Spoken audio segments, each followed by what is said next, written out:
பள்ளி கல்வித்துறை, ஈரோடு மாவட்ட நிர்வாகம் மற்றும் பொது நூலக இயக்ககம் இணைந்து நடத்துகிற சிறுவாணி இலக்கிய திருவிழா இந்த அருமையான நிகழ்வில் பங்கேற்று தொடக்கத்தில் சிறந்ததொரு வரவேற்புரையாற்றி இந்த நிகழ்வை வழிநடத்தி கொண்டிருக்கின்ற பொது நூலக இயக்ககத்தினுடைய இணை இயக்குனர் மரியாதைக்குரிய சா இளங்கோ சந்திரகுமார் அவர்களே, இந்த நிகழ்வை முன்னின்று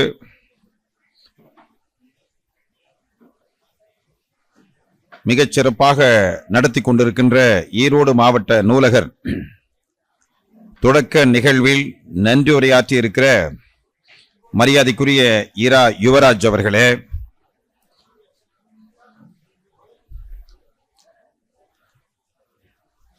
இந்த நிகழ்வில் பங்கேற்று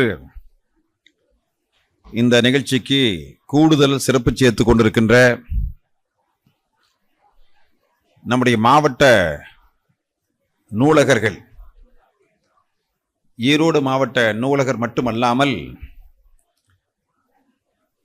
அண்டை மாவட்டங்களுடைய நூலகர்களும் வருகை புரிந்து இந்த நிகழ்ச்சியை சிறப்பித்துக் கொண்டிருக்கின்றார்கள்.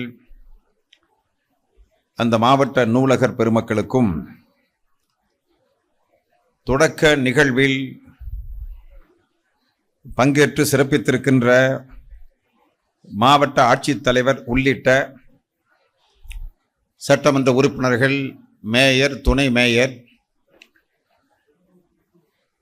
உள்ளிட்ட அனைத்து ஆளுமைகளுக்கும் இந்த நிகழ்ச்சியில் தொடர்ந்து கருத்துரையாற்ற வந்திருக்கின்ற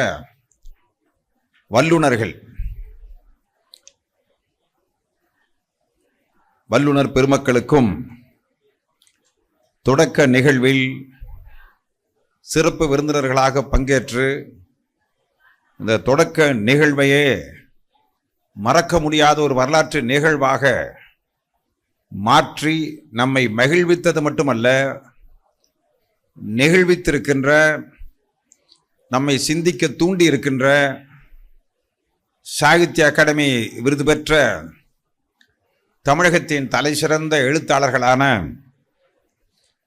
பெரும் மரியாதைக்குரிய ஐயா சிற்பி பாலசுப்ரமணியம் அவர்கள், பெரும் மரியாதைக்குரிய ஐயா நாஞ்சில் நாடன் அவர்கள், அத்தகைய மாபெரும் ஆளுமைகள் உள்ளிட்ட இந்த அவை, அதிலும் குறிப்பாக பல்வேறு கல்லூரிகளிலே இருந்து இந்த நிகழ்வில் பங்கேற்று பயன்படுவதற்காக பயன் பெறுகின்ற நோக்கத்தில் வந்திருக்கின்ற மாணவ செல்வங்கள், பேராசிரியர் பெருமக்கள், ஊடகவியல் நண்பர்கள் உள்ளிட்ட சகோதர சகோதரிகள் அனைவருக்கும் முதலில் நான் வணக்கத்தை தெரிவித்துக் கொள்கின்றேன். உள்ளபடியே தொடக்க விழா நிகழ்வே ஆங்கிலத்திலே சார்லஸ் டிக்கன்ஸ் என்று சொல்லக்கூடிய மாபெரும் எழுத்தாளர் ஒரு அருமையான புத்தகத்தை எழுதியிருந்தார். அந்த புத்தகத்தினுடைய தலைப்பு தி கிரேட் பிகினிங் என்பதாகும். ஒரு மாபெரும் தொடக்கம். அதுபோல இந்த தொடக்க விழா நிகழ்வு மிகச் சிறப்பாக நடந்து முடிந்திருக்கிறது. அதிலும் குறிப்பாக அந்த தொடக்க விழா நிகழ்வின் சிறப்பு விருந்தினர்களாக தமிழகத்தில் இருக்கின்ற எழுத்தாளர்கள் சார்பில், படைப்பாளிகள் சார்பில், நற்சிந்தனையாளர்கள் சார்பில் இந்த நிகழ்வில் இரண்டு பெருமக்கள் இரண்டு விதமான உரைகளை நிகழ்த்தி இருக்கிறார்கள். அந்த உரைகள் நினைவில் நிற்கத்தக்க உரைகள் என்பது மட்டுமல்ல, நம்முடைய மாவட்ட ஆட்சித்தலைவர், சட்டமன்ற உறுப்பினர்கள் எல்லாம் நம்முடைய அறிஞர் பெருமக்கள் ஆற்றிய உரையின் போது விடுத்த செய்திகளை வழிமொழிந்து சொல்லியிருக்கிறார்கள். ஆகவே இந்த தொடக்க நிகழ்வு என்பது ஒரு மிகச்சிறந்த நிகழ்வாக அமைந்திருக்கின்றது. நான் இந்த மாணவ செல்வங்களுக்கு ஒரு செய்தியை முதலில் நான் பதிவு செய்ய விரும்புகின்றேன். இந்த 2 நாட்கள் நடைபெறுகிற இந்த அருமையான நிகழ்வு மிக மிக முக்கியமான ஒரு நிகழ்வு. இந்த நிகழ்வு 9 மாவட்டங்களை உள்ளடக்கிய நிகழ்வு. திருப்பத்தூர், கிருஷ்ணகிரி, சேலம், நாமக்கல், ஈரோடு, திருப்பூர், கோயம்புத்தூர், நீலகிரி என்று 9 மாவட்டங்களை உள்ளடக்கிய ஒரு நிகழ்வு. இதே போன்ற சிறுவாணி இலக்கிய திருவிழா கடந்த 2 ஆண்டு காலமாக கோயம்புத்தூரில் நடைபெற்று நிறைவு செய்யப்பட்டிருக்கிறது. இந்த ஆண்டு அவர்கள் ஈரோடை தேர்வு செய்திருக்கிறார்கள். தேர்வு செய்தது மட்டுமல்ல, இந்த 9 மாவட்டங்களில் இருக்கின்ற மாவட்ட நூலகர் பெருமக்கள் மட்டுமல்ல, கடைசி கிளை நூலகர் வரை பம்பரமாக சுழன்று இந்த நிகழ்ச்சி வெற்றி பெற வேண்டும் என்பதற்காக அல்லும் பகலும் அவர்கள் உழைத்திருக்கிறார்கள். அந்த நூலக பெருமக்களுக்கெல்லாம் மனதார வாழ்த்துக்களையும் பாராட்டுக்களையும் நாம் தெரிவிக்க வேண்டும். அது மட்டுமல்லாமல் இந்த நூலக பெருமக்கள் அத்தனை பேருக்கும் வழிகாட்டுகிற துணை இயக்குனர் அவர்கள் இந்த நிகழ்ச்சிகளை பங்கேற்று இந்த நிகழ்ச்சியை சிறப்பித்திருக்கிறார்கள். ஆகவே உங்கள் அனைவரின் சார்பில் நம்மோடு இருந்து இந்த நிகழ்ச்சியை சிறப்பித்துக் கொண்டிருக்கின்ற துணை இயக்குனர் உள்ளிட்ட அத்தனை நூலகர் பெருமக்களுக்கும் நாம் நன்றி பாராட்ட வேண்டும். நம்முடைய மரியாதைக்குரிய சிற்பி பாலசுப்ரமணிய ஐயா அவர்கள் 2 பெருமக்களை இந்த அவைக்கு வலிமையான முறையிலே அறிமுகப்படுத்தி சென்றிருக்கிறார்கள். 25 ஆண்டுகளுக்கு முன்பு வெளியான விடுதலை வேள்வியில் தமிழகம் என்ற எமது நூலில் இந்த சேப்பா நரசிம்மலு நாயுடு அவர்களை பற்றி ஒரு தனி சிறப்பு ஆய்வு கட்டுரை, வலிமையான கட்டுரை அதில் இடம்பெற்றிருந்தது.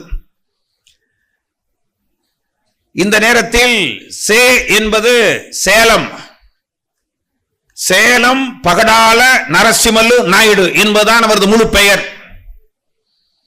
அவரது பூர்வீகம் சேலம், அவரது களம் கோயம்புத்தூர், அவர் பணியாற்றிய இடம் கோயம்புத்தூர். ஆகவேதான் அங்கு சேப்பா நரசிம்மலு நாயுடு பள்ளி என்ற பள்ளியை அங்கு தொடங்கினார்கள். ஒரு சாதாரணமான ஆளுமை அல்ல, ஒரு மனிதர் அல்ல அவர். ஆனால் அவர் பூர்வீகம் சேலமாக இருந்தாலும், அவர் களமாக அவர் கோயம்புத்தூரை தேர்வு செய்திருந்தாலும், கோயம்புத்தூருடைய வளர்ச்சி இலக்கிய வளர்ச்சிக்கு மட்டுமல்ல, வரலாற்று வளர்ச்சிக்கு மட்டுமல்ல, கோயம்புத்தூர் தொழில் வளர்ச்சிக்கே விதையிட்டவர் சேப்பா நரசிம்மலு நாயுடு. ஏனென்றால் அவர் அக்காலத்தில் 1885 ஐயா அவர்கள் குறிப்பிட்டது போல காங்கிரஸ் பேர் இயக்கம், ஏஓ ஹியூம், ஆட்டோவான் ஹியூம் என்று சொல்லக்கூடிய ஆங்கிலேயர் இந்தியா பூராவிலும் இருந்து 75 அறிவாளிகளை, ஆங்கிலம் அறிந்த அறிவாளிகளை அழைத்து ஒரு சிறப்புமிக்க முதல் மாநாட்டை பம்பாய் மாநகரத்தில் நடத்தினார்கள். ஏஓ ஹியூம் என்ற ஆங்கிலேயர் தலைமையில் நடைபெற்ற அந்த மாநாடு, அந்த மாநாட்டிற்கே 1885 ஆண்டு நடைபெற்ற முதல் மாநாடு ஒரு அரசியல் விழிப்புணர்ச்சியோடு, ஒரு சமூக உணர்ச்சியோடு கோயம்புத்தூரிலிருந்து புறப்பட்டு பம்பாய் சென்று அந்த மாநாட்டில் முழுமையாக பங்கேற்ற பெருமை நரசிம்மலு நாயுடு அவர்களை சாரும். பங்கேற்றது மட்டுமல்ல, பங்கேற்ற அவர் மட்டும் அழுத்தம் திருத்தமாக அந்த தமிழில் அந்த வரலாற்று குறிப்புகளை பதிவு செய்யாமல் இருந்திருந்தால் அந்த மாநாடு எவ்வாறு நடைபெற்றது என்பதை எங்களை போன்றவர்கள் அறிந்திருக்க இயலாது.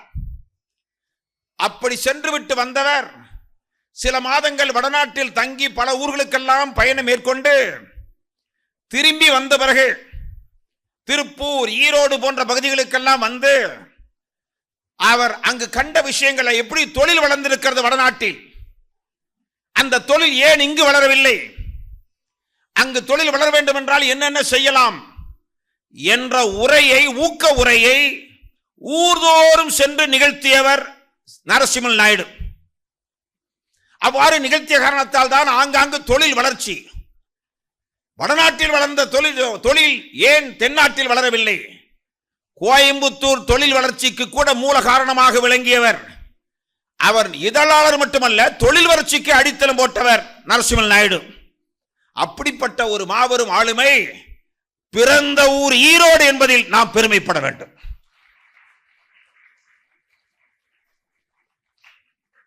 அவர் பிறந்த ஊர் ஈரோடு, அவர் வளர்ந்த ஊர் ஈரோடு. ஆகவே அத்தகைய ஒரு ஊரில் இந்த நிகழ்வு நடைபெறுகிறது. ஈரோடு வாழ்வும் வரலாறும் என்ற தலைப்பை எனக்கு வழங்கியிருக்கிறார்கள். ஆகவேதான் ஐயா அவர்கள் குறிப்பிட்டு அதை வழிமொழிந்து அந்த மாபெரும் மனிதன் பிறந்த ஊர் ஈரோடு. அவர் மட்டுமா பிறந்தார்?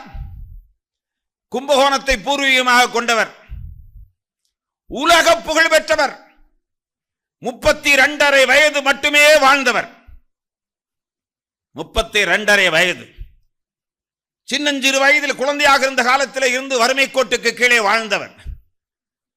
ஒருவேளை உணவுக்கு கூட பெரும் போராட்டம். பள்ளிக்கூடத்திற்கு சென்ற போது உணவு கொடுக்க முடியவில்லை என்று தாய் துடியாய் துடித்தார். மதிய உணவு கொண்டு போக, காலை உணவுக்கு சாப்பிட்டு விட்டு போக முடியவில்லை, என் குழந்தைக்கு உணவு கொடுக்க முடியவில்லை என்று அவர் வரலாற்றில் குறிப்பு இருக்கிறது.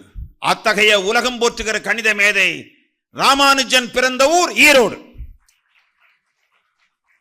தந்தை பெரியார் பிறந்த ஊர் என்றும் வளர்ந்த ஊர் என்றும் மற்றவர்களை வளர்த்த ஊர் என்றும் உலக புகழ் பெற்ற அந்த மாமனிதனாக பின்னால் உயர்ந்த ஊர் என்றும் எல்லாம் ஈரோட்டை சொல்லலாம். பெரியார் அவர்கள் பிறந்தது மட்டுமல்ல, காங்கிரஸ் பேரியக்கத்தின் மாநில தலைவராக திகழ்ந்த போது ராமன் இருக்கிற இடம் அயோத்தி என்று சொல்வார்கள். அதுபோல தந்தை பெரியார் இருக்கின்ற ஈரோடு காங்கிரஸ் கட்சியின் மாநில தலைமை அலுவலகமாக ஒரு வீடுதான் திகழ்ந்தது. இவர் சென்னைக்கு செல்லவில்லை, தலைமை அலுவலகம் ஈரோட்டுக்கு வந்தது. எத்தனையோ வரலாறு இருக்கிறது. நான் இந்த மாணவ செல்வங்களுக்கு சொல்ல விரும்புவது, ஏனென்றால் எனக்கு பிறகு மாணவர்கள் பங்கேற்க வேண்டும். மதிய உணவுக்கு முன்பு மரியாதைக்குரிய சூரியகாந்தன் அவர்கள் சிறந்த படைப்பாளி, அருமையான முறையிலே உங்களுக்கு உரையாற்ற இருக்கிறார். அவர் இந்த மதிய உணவுக்கு முன்னாலே உரையாற்ற வேண்டும். இதையெல்லாம் கணக்கில் எடுத்து ரத்தின சுருக்கமாக நான் உரையாற்ற வேண்டும். இந்த நூலகர்கள் நான் பேசுவதற்கு முன்பு என்னிடத்திலே வந்து தயங்கி தயங்கி கேட்கிறார்கள், எவ்வளவு நேரம் தான் அதில் அச்சிட்டு இருக்கிறார்களே, அரை மணி நேரம் என்று அச்சிட்டு விட்டு எவ்வளவு நேரம் என்று கேட்டால் என்ன பொருள் என்றால், இன்னும் 2 நிகழ்ச்சிகள் இருக்கின்றன. நான் இந்த நிகழ்ச்சியை பொறுத்தளவில் நான் பெருமைப்படுவது, முதல் பெருமை மாணவ செல்வங்களை மையப்படுத்தி நடக்கிற ஒரு நிகழ்வு. இந்த நிகழ்ச்சிக்கு முன்பு இதற்கு ஒரு நல்ல அடித்தளம் போடுகிற முறையில் எல்லா கல்லூரிகளிலும் போட்டிகளை நடத்தி, பேச்சு போட்டி, கட்டுரை போட்டி, ஓவிய போட்டி, வினாடி வினா, விவாத மேடை என்று பலவிதமான போட்டிகளை நடத்தி அத்தனை மாணவர்களுக்கும் மேடையிலே வரவைத்து அவர்களுக்கு பரிசளித்தது பாராட்டத்தக்கது. அது மட்டுமல்லாமல் கல்லூரிகள் தோறும் சென்று இந்த தமிழ் ஆர்வம் மிக்கவர்கள், வரலாற்று ஆர்வம் மிக்கவர்கள், பண்பாட்டு தளத்திலே பணியாற்ற விரும்பக்கூடியவர்கள், எதிர்காலத்தில் கவிஞர்களாக சிந்தனையாளர்களாக வர வேண்டும் என்று எண்ணி துடிப்பவர்கள், அந்த மாணவர்களை எல்லாம் தேர்வு செய்து சல்லடை போட்டு சலித்து அவர்களை இதில் பார்வையாளர்களாக வரவைக்க வேண்டும் என்று ஒரு முடிவெடுத்தார்களே, அதை முதலில் நாம் பாராட்ட வேண்டும். நான் இந்த தொடக்கத்திலே ஒன்றை சொல்ல விரும்புகிறேன். இந்த அரங்கம் நிறைய அமர்ந்திருக்கின்ற மாணவ செல்வங்கள், குருத்து போன்று வளர்கிற, அரும்புகள் போன்று வளர்கிற அற்புதமான மாணவ செல்வங்களை பார்த்து நான் கேட்டுக்கொள்கின்றேன். 100 மதிப்பெண்கள் பெறுவது அல்லது தலை சிறந்த மதிப்பெண்கள் பெறுவது, தேர்ச்சி பெறுவது, வேலை பெறுவது, சம்பளம் பெறுவது, இதெல்லாம் இப்போது தானாக நடக்கிறது, அனிச்சை செயல் போல் நடக்கிறது. இதில் ஒன்றும் தனியான ஊக்கப்படுத்த வேண்டிய விஷயமாக நான் கருதவில்லை. எல்லா இடங்களிலும் ஒரு விழிப்புணர்வு வந்திருக்கிறது. ஆனால் மாணவர்களே, இந்த சிறுவாணி இலக்கிய திருவிழாவினுடைய பிரதானமான நோக்கம் என்னவென்றால், ஒரு 10 ஆண்டு காலத்தில், ஒரு 15 ஆண்டு காலத்தில் இந்த மண்ணில், அதாவது இந்த மேற்கு மாவட்டங்களில் ஒரு 10 மாவட்டங்களில் மகத்தான எழுத்தாளர்கள் தோன்ற வேண்டும், மிகச்சிறந்த எழுத்தாளர்கள். ஆகவேதான் இந்த தொடக்கமே 2 சாகித்ய அகாடமி விருது பெற்ற எழுத்தாளர்களை தொடங்கி வைத்திருக்கிறார்கள். 2 சாகித்ய அகாடமி விருது பெற்ற எழுத்தாளர் மட்டுமல்ல, அதில் ஒரு எழுத்தாளர், ஒரு படைப்பாளி, ஒரு கவிஞர், கவிஞர் சிற்பி பாலசுப்ரமணியம், அவரே 2 சாகித்ய அகாடமி விருது பெற்றவர். எதிர்காலத்தில் இந்த மாணவ செல்வங்கள் எல்லாம் அத்தகைய ஆளுமைகளை பின்பற்றி அவர்களை போன்ற எழுத்தாளர்களாக, படைப்பாளிகளாக நீங்கள் உருவாக வேண்டும். நான் கேட்கிறேன், ஐயா சிற்பி பாலசுப்ரமணியம் அவர்களுக்கு சரியாக 90 நெருங்கி கொண்டிருக்கிறார். 90 வயது. என்னிடத்திலே கூட அந்த ஒலி வாங்கிய கையிலே பிடித்து ஐயாவை உட்கார வைத்து பேச சொல்லலாமே என்றார்கள். அவரது வயது உடல்நலம் கருதி. ஆனால் அவர் கம்பீரமாக வந்து நின்று பேசியது மட்டுமல்ல, அவருக்கு 90 வயது என்றோ, உடல்நல குறைவாக இருக்கிறார் என்றோ, தொலை தூரத்தில் இருந்து வந்திருக்கிறார் என்றோ, அந்த களைப்பு அவருக்கு இருக்கிறது என்றோ நம்மால் உணர முடிகிறதா? அவரது உற்சாகத்தை பார்த்தீர்களா? அந்த உற்சாகம் நமக்கு பற்ற வேண்டும். அப்படியே எதிர்காலத்தில் சிறந்த எழுத்தாளர்களாக, சிறந்த கவிஞர்களாக, சிறந்த சிந்தனையாளர்களாக, சிறந்த கல்வியாளர்களாக, சிறந்த ஓவியர்களாக, சிறந்த கலைஞர்களாக எதிர்காலத்தில் நீங்கள் உருவாக வேண்டும். அதற்கு அடித்தளம் போடுவதற்காகத்தான் இந்த சிறுவாணி இலக்கிய திருவிழாவே. நான் எண்ணி பார்க்கிறேன், நீங்கள் கொஞ்சம் கணக்கு போட்டு பார்த்தால் ஈரோடு மாநகரத்திற்கு ஒரு தனி சிறப்பு இருக்கிறது. எத்தனையோ சிறப்புகள் இருக்கின்றன. முதலில் ஈரோடு மாநகரத்திலே வாழக்கூடிய பொதுமக்கள் ஆனாலும், இந்த பகுதியிலே படித்துக் கொண்டிருக்கிற மாணவ செல்வங்கள் ஆனாலும், ஏனென்றால் நடைபெறுகிற இடம் ஈரோடு. ஆகவேதான் என்னை முதலில் ஏன் பேச வைத்தார்கள் என்றால், ஈரோடு வரலாற்றை சொல்வதற்காக எனக்கு தலைப்பு கொடுத்திருக்கிறார்.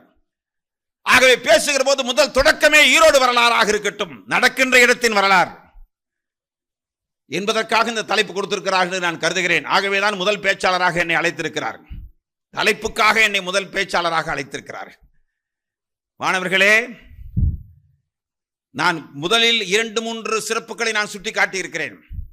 ஆனால் என்ன ஆச்சரியம் என்றால், இந்த ஈரோடு ரயில் நிலையம் என்று எடுத்துக்கொண்டீர்கள் என்றால் உங்களுக்கு புரிகின்றார் போல, பிடிக்கின்றார் போல 2-3 செய்திகளை நான் குறிப்பாக சொல்கின்றேன். ஈரோடு ரயில் நிலையம் என்று எடுத்துக்கொண்டீர்கள் என்றால், சென்னைக்கு 1856 தான் ரயில் வந்தது. சென்னைக்கு 1856. ஈரோட்டுக்கு ரயில் வர வேண்டும் என்றால் அதற்கப்புறம் 25 ஆண்டு காலம் கழித்து வந்திருக்க வேண்டும். ஒரு 30 ஆண்டு காலம் கழித்து வந்திருந்தால் இயல்பாக இருந்திருக்கும். ஏனென்றால் ரயில் என்பதே புதியது. ஆச்சரியப்படுவீர்கள் அந்த செய்தியை நீங்கள் ஆழமாக வாசித்து பார்த்தால். ரயில் வந்தபோது அந்த ரயிலை இந்த வழியாக ஓட்டக்கூடாது என்று அந்த பகுதி மக்களே போராடி இருக்கிறார். ஏனென்றால் ரயில் வருகிற போது அப்போதெல்லாம் அப்படியே அந்த தீயை எரிய வைத்து அப்படியே கொழுந்து விட்டு எரியும். அந்த நெருப்பை எரிய வைத்து பெரிதுபடுத்தினால் தான் ரயில் ஓடும். அப்படி இருந்தது தொழில்நுட்பம், அறிவியல் அந்த அளவுக்கு தான் இருந்தது. அப்படி இருந்தபோது அந்த அந்த கரிக்கட்டை எடுத்து எடுத்து போடுகிற வேலைதான். சட்டை ஒழுங்காக இருக்காது. காக்கி சட்டை அணிந்து கொண்டு கரிச்சட்டை கரிக்கட்டிகளை எடுத்து போடுகின்ற வேலை, அது எரிக்கின்ற வேலை. எரியத்தான் நீராவி, அதில் தான் ரயில் போகும். ஆகவே என்ன செய்தார்கள் தெரியுமா மக்கள்? இங்க ஈரோட்டிலிருந்து போத்தனூர் செல்கிறது ரயில். அந்த பெருந்துறை பகுதியிலே செல்கிற போது அந்த மக்கள் இந்த வழியாக ரயில் வரக்கூடாது என்று போராடி இருக்கிறார்கள். ஏன் போராடி இருக்கிறார்கள் என்றால், இது கொல்லுவாய் பிசாசு என்று சொல்லி இருக்கிறார். நீங்கள் வரலாற்றை எடுத்து பாருங்கள். புலவர் சே ராஸ் அவர்கள் எழுதிய வரலாற்றை எடுத்து பாருங்கள். கொல்லுவாய் பிசாசு வரக்கூடாது, எங்கள் ஊர் பக்கம் ரயில் வரக்கூடாது, என்ன இந்த ரயில் என்று போராடி இருக்கிறார்கள் கிராமத்து மக்கள். அறியாமையின் காரணமாக, அறிவியல் விழிப்புணராத காலம். அப்படி இருண்ட காலம் 1856. அறிவியலில் இருண்ட காலம், விழிப்புணர்வு இல்லாத காலம்.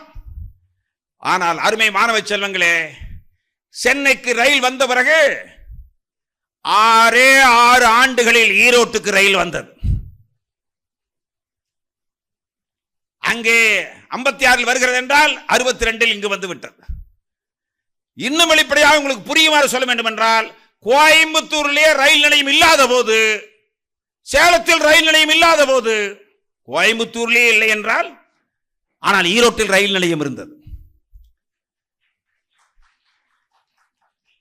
ஈரோட்டில் இருந்துதான் போத்தனூருக்கு ரயில் விடப்பட்டது.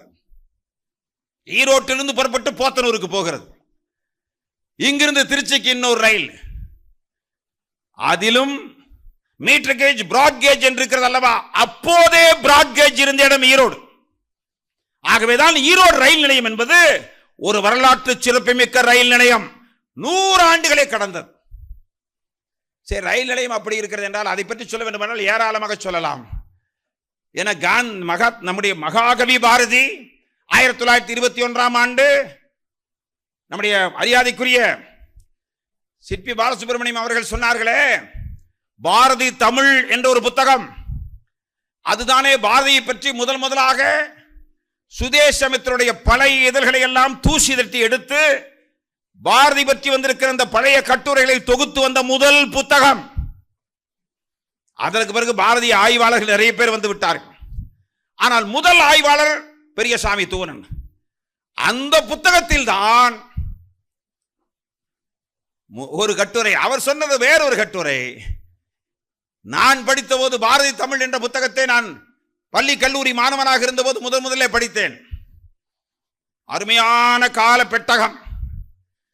அதில் எனது ஈரோடு யாத்திரை என்று ஒரு கட்டுரை இருக்கிறது. நல்ல வேளை நான் பள்ளி மாணவனாக இருந்தபோது அந்த புத்தகம் வந்த சில காலத்தில் அதை வாசிக்கிற வாய்ப்பு எனக்கு கிடைத்தது.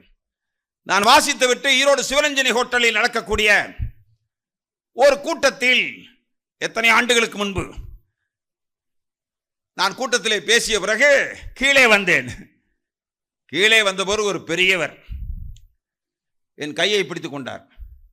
நான் நினைத்தேன், ரொம்ப சின்ன பையன் மேடையில் பேசினா, பரவாயில்ல ஆவேசமா பேசினா, அவனை பாராட்டுறாரு என்று தான் நான் கருதினேன். ஏன்னா யாரா இருந்தாலும் அப்படித்தானே, மேடையிலிருந்து பேசியவரை கீழே வந்து கையை பிடித்தால், வாஞ்சையாக கையை பிடித்தால் என்ன அர்த்தம்? ஓ, பாராட்டுகிறார், ஐயா பரவாயில்லைங்க ரொம்ப நன்றி என்று சொன்னேன். இல்லை போயிடாதீங்கன்னாரு. நான் அப்படியே திரும்பி பார்த்தேன், என்னையா சொல்றீங்க? இல்லை போயிடாதீங்க, உணர்ச்சி வசப்பட்டு பேசினா, சத்தம் போட்டு பேசினா பொய் உண்மையாயிருமா? சின்ன பையன்னு பார்த்தேன், இல்லைன்னா கீழே இருந்து சத்தம் போட்டிருப்பேன் என்று அவர் சொன்னார். நான் உடனே, என்னையா சொல்றீங்க? அந்த இடத்துல சிவரஞ்சனி ஹோட்டல்ல என்னையா சொல்றீங்க அப்படின்னு. ஒரு 100 பேர் தான் இருக்க கூட்டம். இல்லை பாரதி ஈரோட்டுக்கு வந்திருந்தா எங்களுக்கு தெரியாதா? எங்களுக்கெல்லாம் தெரியாம, இத்தனை வருஷமா இருந்தவங்களுக்கு தெரியாம, அவர் ரொம்ப வயசானவர், இத்தனை வருஷமா தெரியாம, நேற்று பெய்த முளையில் இன்று முளைத்த காளான் போல வந்திருக்கிற உனக்கு தெரியுமா என்று அவர் கேட்டார். ஐயா என்ன சொல்றீங்க? அப்பா, பொய் சொல்றதுன்னா பொருத்தமா சொல்லணும். எங்களுக்கு யாருமே சொல்லலையே, புதுசா சொல்ற பாரதி ஈரோடு வந்தார்னு. ஐயா தப்பா நினைக்காதீங்கய்யா என்று சொல்லிவிட்டு அடுத்த நாள் நான் வருகிறேன் என்று முகவரியை எழுதிவிட்டு, அதுக்கு பிறகு என் நண்பரோடு சென்று அந்த பாரதி தமிழ் என்ற அந்த புத்தகத்தை எடுத்து சென்று அதில் பாரதியே எழுதியிருக்கிறேன் எனது ஈரோடு யாத்திரை என்ற அந்த கட்டுரை எடுத்து அவர் கையிலே கொண்டு போய் கொடுத்தேன். கருங்கல் பாளையத்தில் இருந்தார் அந்த பெரியவர். ஐயா, இந்த கருங்கல் பாளையத்தில் தான் வந்து பேசி இருக்கிறார், இதோ ஆதாரம். இது வேற யாராவது சொல்லி இருந்தால் பரவாயில்லை, பாரதியே கொடுத்த ஆதாரம். அந்த ஆதாரத்தை உலகம் பூரா பரப்பிய முதல் பெருமை பெரியசாமி தூவனனை அல்லவா சேரும்? ஒருவேளை அந்த கட்டுரை நான் வாசிக்காமல் இருந்திருந்தால் அந்த கூட்டத்தில் நான் அவ்வாறு பேசியிருக்க இயலாது. அதற்கு பிறகுதான் ஈரோட்டுக்கு பாரதி வந்தது ஈரோட்டாருக்கே தெரியவில்லை. ஆகவே இது ஒரு இயக்கமாக மாற்ற வேண்டும். ஈரோட்டில் பாரதி ஆற்றிய உரை எப்படி செங்காவி சிங்க வீரத்துறை விவேகானந்தர் 1893 செப்டம்பர் 11ஆம் தேதி சிக்காகோவில் உரை நிகழ்த்தினாரோ, அந்த ஒரு உரை, அந்த உரைக்கு 100 ஆண்டு நடத்தினார்களே, அதுபோல பாரதியாருடைய உரை கருங்கல் பாளையத்தில் மனிதனுக்கு மரணமில்லை என்ற தலைப்பிலே அவர் உரை நிகழ்த்தினாரே 1921ஆம் ஆண்டு. அப்படி உரை நிகழ்த்தினார் என்ற செய்தியை உலகெங்கும் எடுத்துச் செல்ல வேண்டும். அந்த உரைக்கு ஒரு மரியாதை அளிக்க வேண்டும். ஆகவேதான் வருடந்தோறும் 27 ஆண்டுகளாக பாரதி விழாவை நடத்தி வருகிறோம். அந்த பாரதி விழாவில் மக்கள் சிந்தனை பேரவையின் சார்பாக பாரதி ஜோதியை, பாரதி உரை நிகழ்த்திய அந்த கருங்கல் பாளையத்தில் இருந்து அந்த உரை நினைவாக ஈரோடு பூராவிலும் அந்த ஜோதி எடுத்து வலம் வந்துதான் பாரதி விருது ஆண்டுதோறும் வழங்கப்படுகிறது. பாரதி உரை நிகழ்த்தினார் என்ன தலைப்பில் பேசினார்? அதில் கூட சுவாரஸ்யம் இருக்கிறது. என்ன சுவாரஸ்யம் என்றால், பாரதி ரயில்வே ஸ்டேஷன்ல வந்து இறங்கி விட்டார். இந்த பாரதி எப்படி இப்போதெல்லாம் வீடியோ இருக்கிறது, போட்டோ இருக்கிறது, எல்லாம் பிரச்சனை இல்லை. ஆனால் அந்த காலத்தில் அவ்வாறான முறையிலே வீடியோவும் இல்லை, போட்டோவும் இல்லை. அந்த நேரத்தில் இன்னும் கொஞ்சம் நேரம் இருக்கிறது என்று கொடுத்திருக்கிறார், அவ்வளவுதான். அப்படிப்பட்ட ஒரு நேரத்தில் அவர் வந்து இறங்கி விட்டார். அவரை வழி அனுப்ப அழைத்து வருவதற்காக கருங்கல்பாளையத்திலிருந்து தங்க பெருமாள் பிள்ளை அவர்களால் அனுப்பப்பட்டவர் காத்திருந்தார். பாரதி வரவில்லை. கடைசி வரைக்கும் ரயிலில் பார்த்துட்டு பாரதி வரவில்லை. அதற்கு பிறகு நேராக போய் கருங்கல்பாளையத்தில் ஸ்ரீமான் தங்க பெருமாள் பிள்ளை, பாரதி வார்த்தையில் சொல்கிறதுனா, அவர்கிட்ட போய் சொல்கிறார், ரொம்ப நேரம் நின்று பார்த்தாங்க, ரயில் வந்துருச்சு, ரயில் போயிடுச்சு, பாரதி வரவில்லை அப்படின்னு சொன்னோன்னா பின்னால் இருந்து முதுகிலிருந்து ஓங்கி ஒரு தட்டு தட்டி, யாரடா வரவில்லை, பாரடா பாரதியை. பாரதி ரயில் இறங்கிட்டு அவர் வந்து தலை வழுக்கு தலை, முண்டாஸ் கட்டியிருந்தா தான் அந்த கம்பீரம், அடையாளம் தெரியல காலங்காத்தால. ஆகவே இவர் இறங்கினவர் அங்க ஒரு மாட்டு வண்டியை பிடிச்சு கருங்கல்பாளையம் எங்க இருக்குது அங்க விடப்பான்னு சொல்லி தன்னந்தனியா வந்து சேர்ந்துட்டாரு. இவர் அங்க வள்ளியில தெரிஞ்சிட்டு வர்றதுக்குள்ள பாரதியார் அங்க வந்து சேர்ந்தாச்சு. தங்க பெருமாள் பிள்ளை, யாரடா வரவில்லை, பாரடா பாரதியை அப்படின்னு பாரதி சொன்னது மட்டுமல்ல, கருங்கல்பாளையத்தில் அவர் ஆற்றிய உரை மிகச்சிறப்பாக அனல் தெரிக்கும் உரையாக இருந்ததால் அடுத்த நாள் ஈரோட்டில் இன்னொரு உரை ஆற்ற வேண்டும் என்று பொதுமக்கள் கேட்டுக்கொண்டதன் அடிப்படையில் இந்தியாவின் எதிர்கால நிலை என்ற அடுத்த உரையை காரவாய்க்காலில் நிகழ்த்தினார் பாரதியார். அதற்கு பிறகு விடைபெற்று சென்றவர், சென்னைக்கு சென்றவர் உடல்நலம் குன்றி மரணமடைந்தார். சில நாட்களுக்குள் மரணமடைந்தார். ஈரோட்டுக்கு பேசியதற்கு பிறகு அவர் எந்த இடத்திலும் பேசியதில்லை. ஆகவே இதுதான் இறுதி பேருரை. பாரதியார் அவர்கள் இறுதி பேருரை நிகழ்த்திய இடம் ஈரோடு. நான் இப்படியான வரலாற்று செய்திகளை, எண்ணற்ற செய்திகளை சொல்ல வேண்டும். ஆனால் ஒரு செய்தியை உங்களுக்கு நான் சொல்ல விரும்புகிறேன்.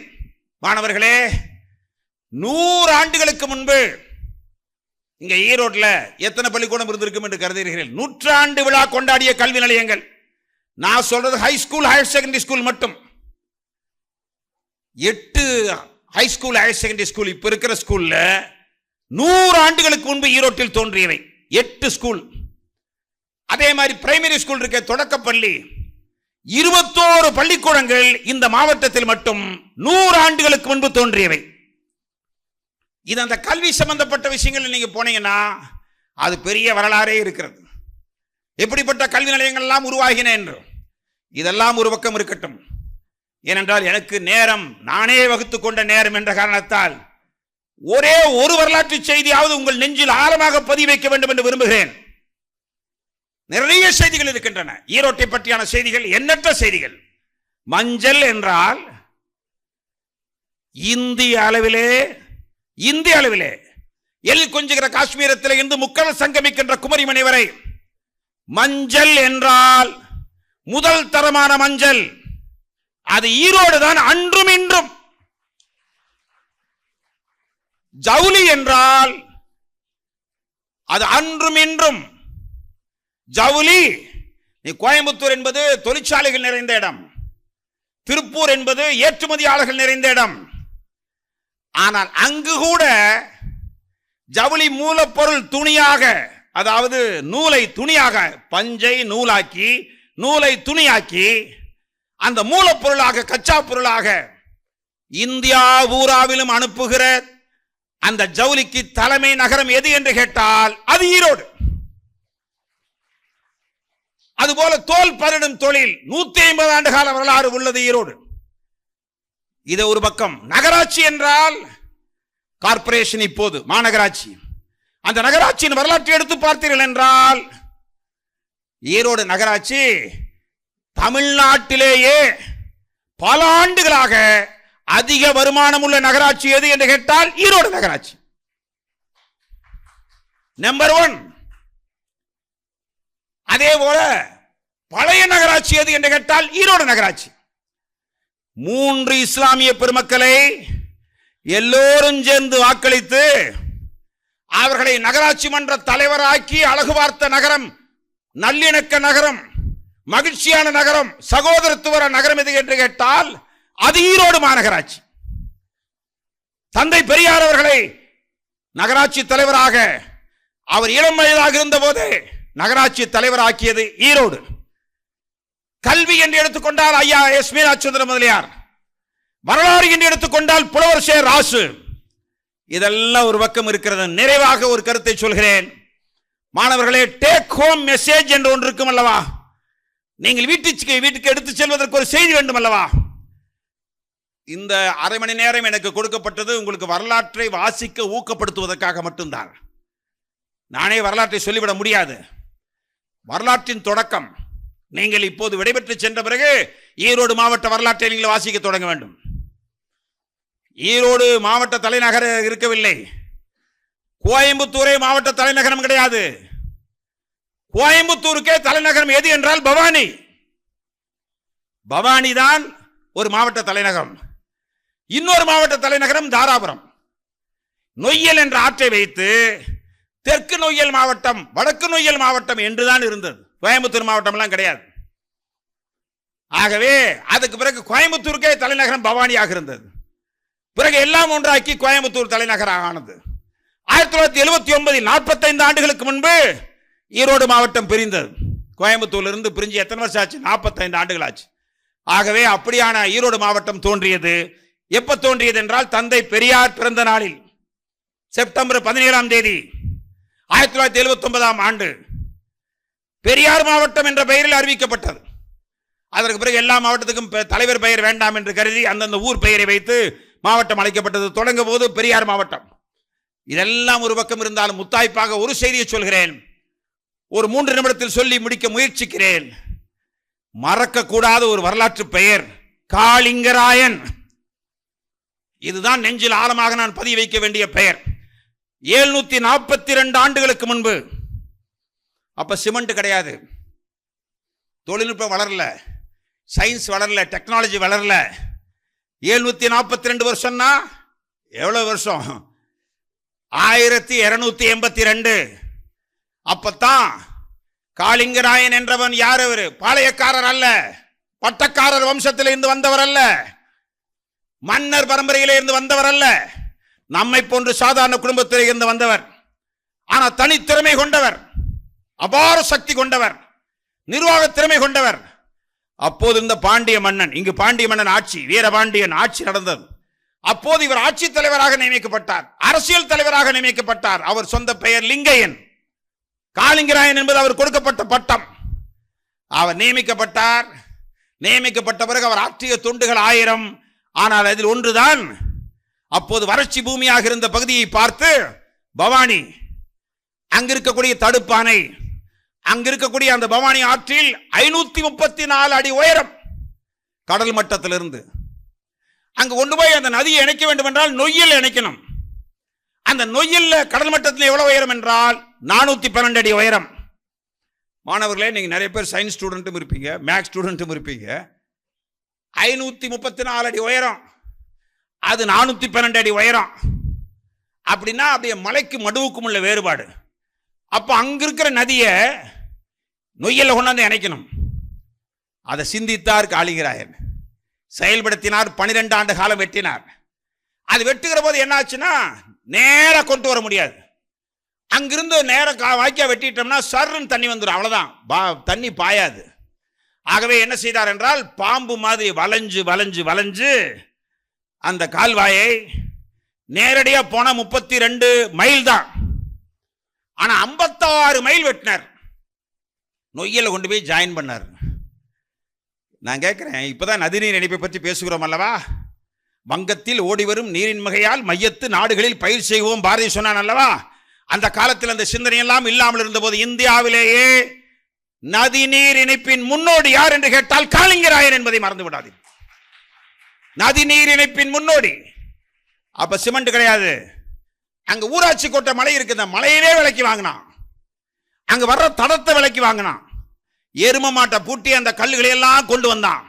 அங்கதான் பவானி பக்கம் இப்போ ஒரு பழமொழி இருக்கிறது, மலை 1000 தடம் 1000 என்று. மலை 1000 ரூபாய், தடம் 1000 ரூபாய். வாங்கி கொண்டு வந்து கட்டினான். இந்த சதுரஞ்சதனமா கல்லை வெட்டி செதுக்கி அந்த கல்லுக்கு 2 பக்கம் ஓட்டை போட்டு, அப்ப இரும்பு அதை காய்ச்சி, இரும்ப காய்ச்சி வளையம் மாதிரி பா மாதிரி அந்த 2 சொட்டு 2 கல்லு நகராம இருக்கு. அப்ப சிமெண்ட் கிடையாது. இதை வைத்து தான் கரை கட்டினான் காளிங்கராயன். சரி, கடைசியில் அந்த தண்ணி வந்துருச்சு. பல்லாயிரக்கணக்கான ஏக்கர் இப்ப காளிங்கராயன் பாசனம் என்று சொல்கிறோமே, அது விளைகிறது. வறண்டு கிடந்த பூமி எல்லாம் விளைச்சல் பூமியாக மாறியதற்கு காரணம் 742 ஆண்டுகளுக்கு முன்பு 12 ஆண்டு காலம் கஷ்டப்பட்டு ஆயிரக்கணக்கான மக்கள் உதவியால், பல்லாயிரக்கணக்கான மக்கள் பேருதவியால் பணம் கொடுத்து உதவிய காரணத்தால் ஒரு சாமானியன் மக்கள் தலைவனாக இருந்து செய்ய முடிந்தது. இது பெரிதல்ல மாணவர்களே. இந்த டேக் ஹோம் மெசேஜ் என்பது கடைசியில் சொல்லக்கூடிய இந்த ஒரு வரிதான்.